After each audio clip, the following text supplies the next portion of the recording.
గురువుగారు, మనం గోవిని దైవంతో సమానంగా చూసుకుంటాం, అందుకే గోమాత అని పిలుచుకుంటాం. అటువంటి గోమాత ముఖాన్ని ముందుగా చూడకూడదని అంటారు, ఎందుకని? గావో భగో గావ ఇంద్రో మే అచ్చాత్ గావ సోమస్య ప్రథమస్య భక్షః ఇమాయా గావ సజనాస ఇంద్రః అని గోసూక్తం.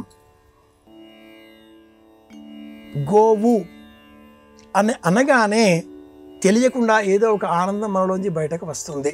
గోమాత, భూమాత, కన్న తల్లితో సమానంగా మాత అన్న శబ్దంతో మనం సంబోధించేటటువంటి ఏకైక జీవి గోవు. అలాంటి ఆ గోవును పూజించే తరుణంలో గోవు పాదములు గిట్టలు, గోవు తోక, గోపుచ్చము, గోపృష్ఠము, వెనక భాగము, వీటినే పూజించాలి అంటుంది సంప్రదాయం. గోవు ముఖాన్ని దర్శించకూడదు. ఎందుకని? శివపురాణంలో ఈ సందర్భమైన ఒక వృత్తాంతం ఉంది. పూర్వం పరమేశ్వరుడి ఆద్యంతములు చూచే నిమిత్తమై బ్రహ్మదేవుడు అలాగే విష్ణువు ప్రయాణమే బయలుదేరి వెళ్ళారు.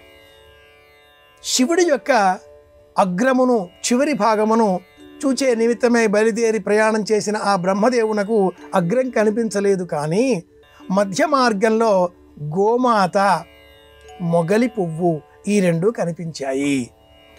అగ్రం ఇంకా ఎక్కడో అనగా, మీరు వెళ్ళి చూచాను అని చెప్పండి, చూచాడు అని మేము సాక్ష్యం ఇస్తాం అంటూ ఓదార్చిన ఆ మొగలి పువ్వు, గోమాత బ్రహ్మదేవుడి వెంట ఎక్కడైతే ప్రారంభం చేశారో ప్రయాణం అక్కడికి వచ్చి నిలుచున్నాయి.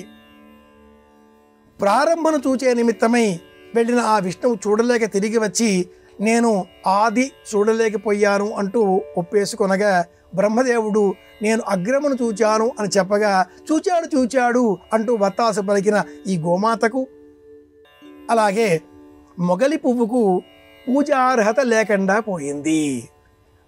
చూచాడు అని పలికిన ఆ మొగలి పువ్వుకు ఇక పూజ చేయకూడదు, పూజలో వినియోగించకూడదు అనేటటువంటి శాపం లభించగా, చూచాడు అన్న మాటకు తల ఆడించిన ఆ గోమాతకు, తల ఆడించావు కదా, ఇక పైన నీ తల ఎవరు చూడరుగాక అనేటటువంటి శాపమును ఆ దైవం ఇచ్చినట్లుగా శివపురాణం వివరిస్తుంది.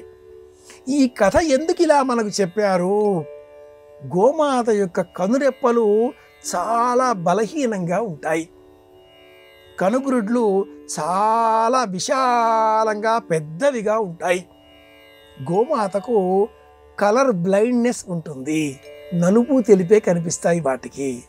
అలాగే వాసన గుర్తించి ఇతడు మంచివాడా చెడ్డవాడా, మనవాడా పరాయివాడా అని గుర్తించేటటువంటి జ్ఞానం అధికం.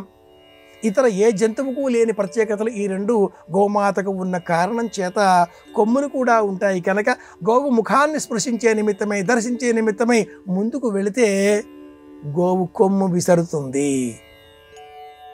మోక్షానికి పోతే మొసలెత్తుకుపోయింది అన్న సామెత మాదిరిగా పుణ్యం చేసుకుందామా అని పోతే గాయాల బారిన పడే ప్రమాదం ఉంటుంది. కనుక మనవారు గోమయము అందించేటటువంటి, గో సంబంధితమైన సమస్త ఉత్పత్తులకు ఆలవాలమైనటువంటి గోపుచ్చము, గోపృష్ఠభాగాన్నే దర్శనం చేసుకోవాలి అంటూ నిర్ధారణ చేశారు. ఇంతకు మించి మరింక ఏ కారణము లేదు కనుక గోవును పూజించడం అంటే గోమాతకు గ్రాసాన్ని, పచ్చికను అందించడం, నానబెట్టిన ధాన్యాన్ని ఇవ్వడం, ఇది ప్రధానం. గోవు పృష్ఠమును, తోకను స్పృశిస్తే సమస్త వ్యాధులు మటుమాయమవుతాయి. గోపంచితంలో, గోమయంలో రోగాలను నిరోధించేటటువంటి శక్తి ఉనక వాటితో పాటుగా గోక్షీరము ఇవన్నీ కూడా లభించేటటువంటి పృష్ఠభాగాన్ని దర్శనం చేసుకోవాలి అన్నారు పెద్దలు. ఇది తాత్పర్యం.